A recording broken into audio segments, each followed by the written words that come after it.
Hi, this is Emily, the Crunchy Coach, and I wanted to share with you my North Texas fall garden. Most of it is in pots. These are called smart pots. I love them. They're made of like a black felt fabric, and they're very porous, so I never have to worry if we have a really hard rain. I don't have to worry about roots getting waterlogged because the water's going to come out. Of course, the other side to that is that when it's really hot and dry out, I'm probably going to have to be watering every day. But that's okay. It's not really as huge a chore as it looks. It doesn't take that long to water. So I've got here a bunch of carrots. I have some carrots that are going to be ready to be harvested in a week or two. And then I have smaller carrots. I'm trying to do successive planting with carrots so that we always have a batch of carrots to harvest every week, because we go through a lot of carrots. And I actually found an heirloom carrot called Amarillo, or Amarillo in Spanish. And it's a yellow carrot, and it can grow in the heat. So I'll be excited to try that this spring. There we have some broccoli, and a worm has gotten to it. I wonder if we can see a worm there, because I can't remember if the holes are old or not. But they've been doing pretty good, and I'm sure I'm going to start to get broccoli flowers pretty soon, which is exciting. This is actually my first attempt at broccoli.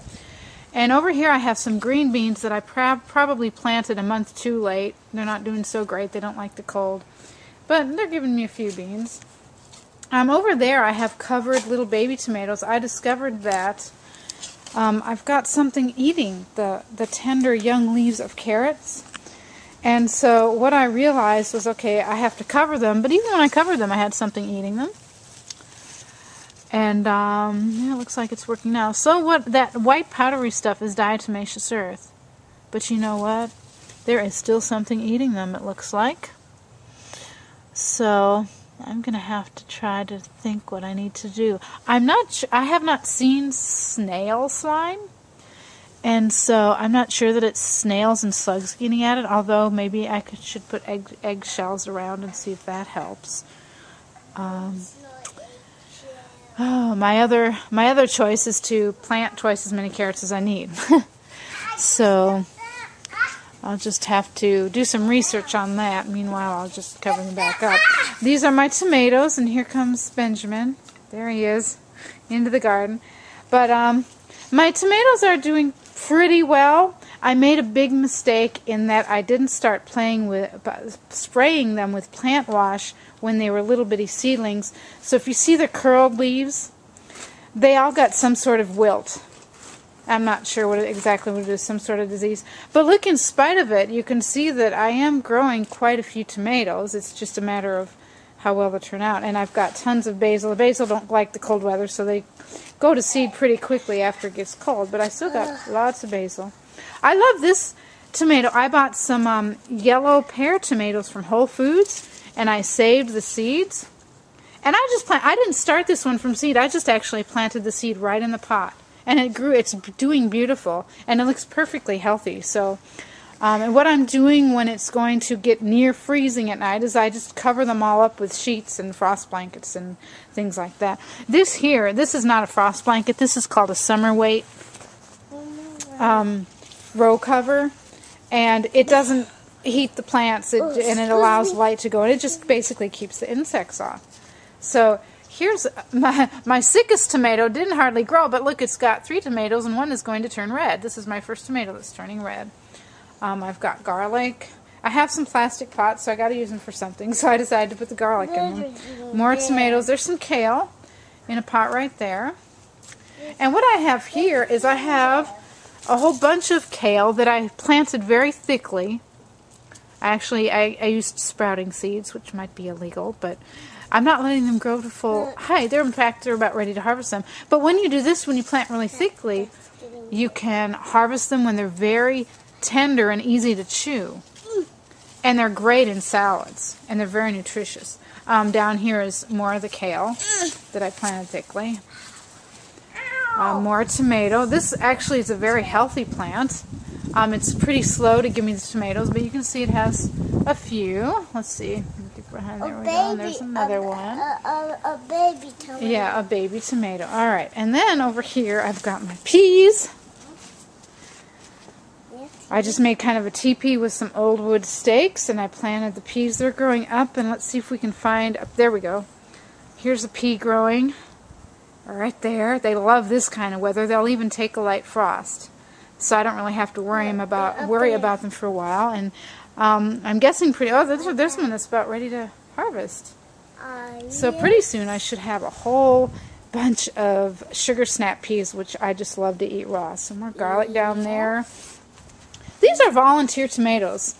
They just, well, they volunteered.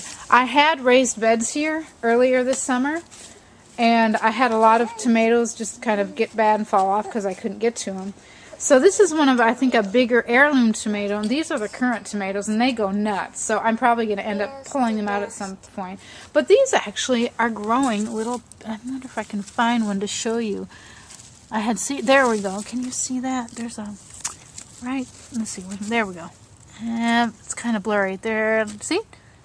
And that's all the bigger they get. It's a really annoying variety of tomato unless you just want it for decoration, because they're literally currant size. They're very teeny, and you have to harvest a whole bunch to really get the equivalent of a regular tomato. But you live and learn. All right, this was supposed to be lettuce, but I discovered that something just loves that, like the carrots. I wonder if it's the same thing eating the carrots. They love the tender lettuce seedlings. And so what I did was I planted some spinach instead to and there's something still eating the spinach. I'm probably going to have to do diatomaceous earth over here. So, but this spinach over here is doing great. Doesn't look like anything has bothered this. So I'm very happy with that. And look, I still got peppers from the summer. They actually started all flowering all at once a couple months ago, and they all started growing peppers all at once, and now they are slowly, one by one, turning red. I mean, there are tons of peppers.